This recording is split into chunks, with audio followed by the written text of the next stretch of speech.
안녕하세요. 그림일 가족 여러분. 오늘 목요일 아침 이렇게 매일 한 말씀으로 오늘 하루를 시작하는 모든 분들에게 하나님께서 주시는 기쁨과 또 감사가 우리의 삶 가운데 더욱더 충만히 임할 수 있기를 간절히 기원합니다. 오늘은 저희가 로마서 8장 우리 1절에서 4절의 말씀으로 오늘 이 아침 시작하도록 하겠습니다. 로마서 8장 우리 1절에서 4절의 말씀.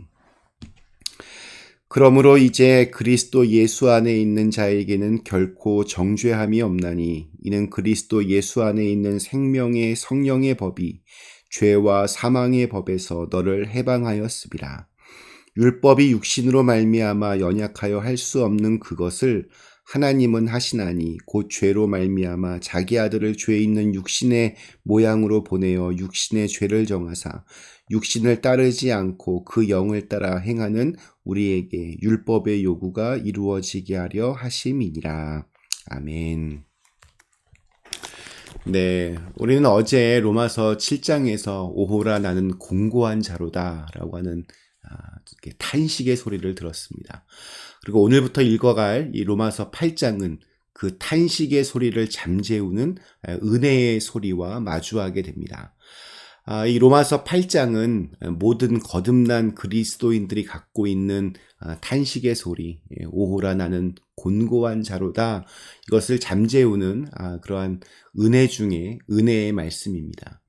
오늘 1절과 2절 말씀이 이렇게 시작합니다. 그러므로 이제 그리스도 예수 안에 있는 자에게는 결코 정죄함이 없나니 이는 그리스도 예수 안에 있는 생명의 성령의 법이 죄와 사망의 법에서 너를 해방하였습니다. 그러므로 라고 하는 접속사로 시작합니다. 이 의미는 지금까지의 말씀 모두를 대변하는데 율법의 한계, 자기 법과 양심의 한계를 깊이 분명하게 솔직하게 인정하는 그리스도인의 탄식은 이제 우리에게 새로운 법, 또 다른 세계로 이렇게 인도해주는 은혜와 만나게 됩니다. 그것이 바로 우리 로마서 8장의 주제인 생명의 성령의 법, 생명을 누리게 하는 성령의 법입니다. 여러분 한번 상상해 보십시오. 검사로부터 사형을 구형받은 죄수가 최종 판결을 받기 위해서 재판장 앞에 서 있습니다. 얼굴은 이미 사색이 되었고 손끝은 가늘게 떨리고 있습니다.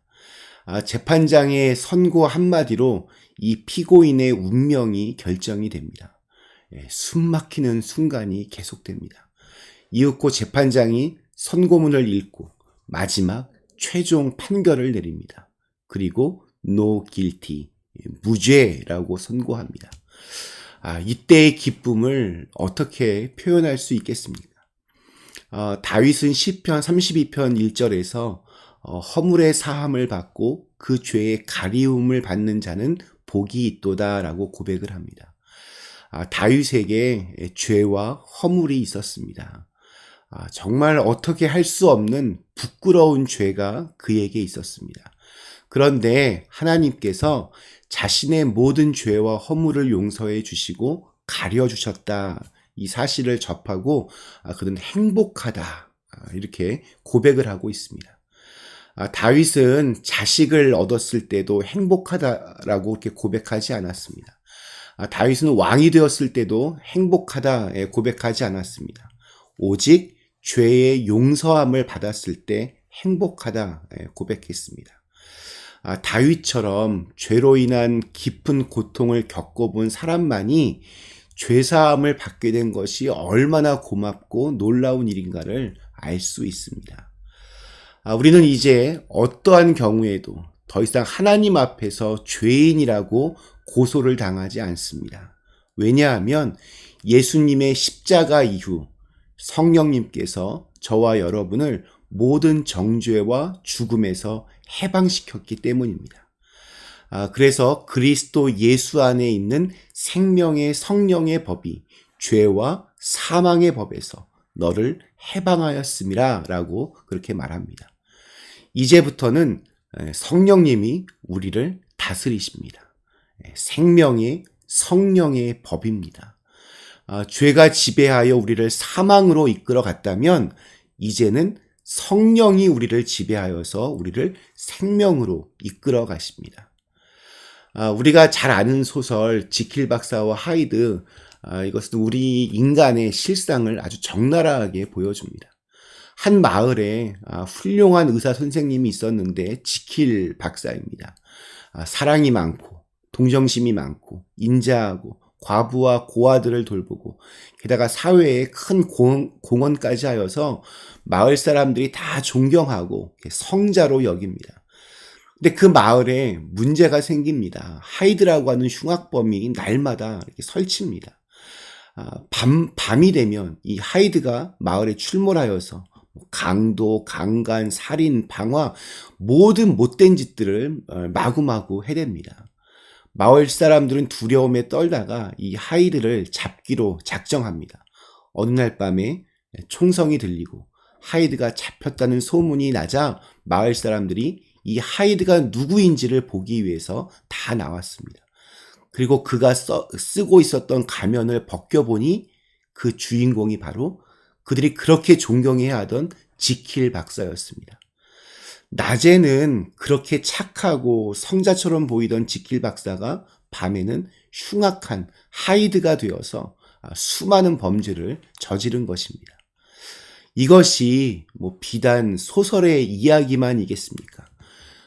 모든 인생들이 이 싸움을 하고 있습니다.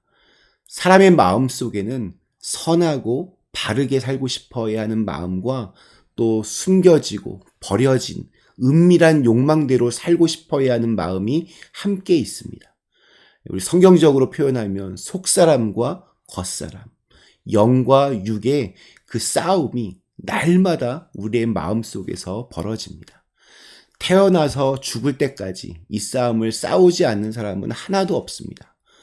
네, 이런 상황에서 어떻게 해야 구원을 받을 수 있겠습니까? 주님께서 우리를 도와주시는 길밖에는 다른 도리가 없습니다. 오호라, 나는 곤고한 사람이로다. 누가 이 사망의 몸에서 누가 나를 건져내랴. 스스로 건져 나올 수가 없으니까 건져줄 자가 필요한 것입니다. 내버려 놓으면 다 빠져 죽습니다.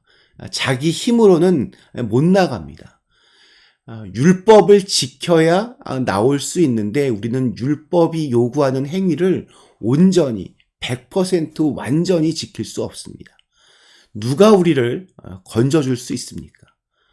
하나님이 직접 우리를 건져주시는 방법 외에는 없습니다. 그것을 우리가 3절과 4절에서 바울이 이렇게 표현합니다. 율법이 육신으로 말미암아 연약하여 할 수 없는 그것을 하나님은 하시나니 곧 죄로 말미암아 자기 아들을 죄 있는 육신의 모양으로 보내어 육신의 죄를 정하사 육신을 따르지 않고 그 영을 따라 행하는 우리에게 율법의 요구가 이루어지게 하려 하심이니라.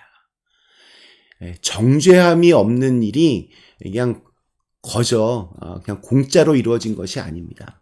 엄청난 대가를 지불하고 얻어진 것입니다. 우리는 연약하여 할 수 없는 일을 하나님께서 하셨습니다.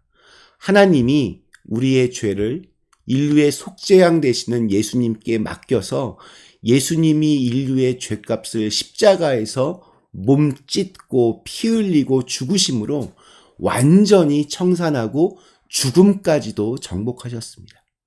그리고 그분이 부활하시고 승천하셔서 이제 약속대로 하나님의 영인 성령을 주심으로 성령을 따라서 우리가 가기만 하면 율법을 지킬 수 있을 뿐만이 아니라 이제는 율법의 법이 아닌 생명의 법으로 살 수 있는 힘이 우리에게 주어졌다는 것입니다. 그래서 예수님 안에 있는 이 하나님의 영, 성령님께서 우리에게 가장 위대한 해방자가 되어 주십니다. 그래서 이 로마서 8장을 성령장 혹은 해방장이라고 그렇게 부릅니다. 오늘 우리에게 주신 하루, 그 어떠한 것도 우리를 영원한 심판에 고소할 수 없습니다. 죄와 사망에 우리를 묶이게 할 수 없습니다. 예수 그리스도 안에 있는 생명의 성령의 법이 우리를 가장 근본적인 죄로부터, 그 사망으로부터 해방시켜 주셨습니다. 우리 찬송가 191장, 내가 매일 기쁘게 순례의 길 행함은 주의 팔이 나를 안보하며, 내가 주의 큰 복을 받는 참된 비결은 주의 영이 함께 함이라. 성령이 계시네. 할렐루야, 함께 하시네. 좁은 길을 걸으며 밤낮 기뻐하는 것, 주의 영이 함께 함이라. 이 가사처럼 기쁜 마음으로, 감사한 마음으로 주님의 영과 함께하는 오늘 하루가 되시기를 간절히 기원합니다. 잠시 함께 기도하시겠습니다. 좋으신 하나님, 정말 죽을 수밖에 없는 사망의 노예로 살 수밖에 없는 우리들을 구원하시기 위하여 예수님을 우리에게 보내주셨습니다. 우리는 스스로 구원을 얻을 수 없었는데 하나님께서 이 모든 일을 하셨습니다. 우리를 죄와 사망의 법에서 구원하셨습니다. 이제는 우리 예수 그리스도 안에 있는 생명의 성령의 법이 우리를 이제 지배합니다. 그 성령님을 따라서 날마다 동행하는 저희들 모두가 되게 하여 주시옵소서. 그래서 사망의 길이 아닌 생명의 길로 언제나 갈 수 있는 저희들 모두가 되게 하여 주시옵소서.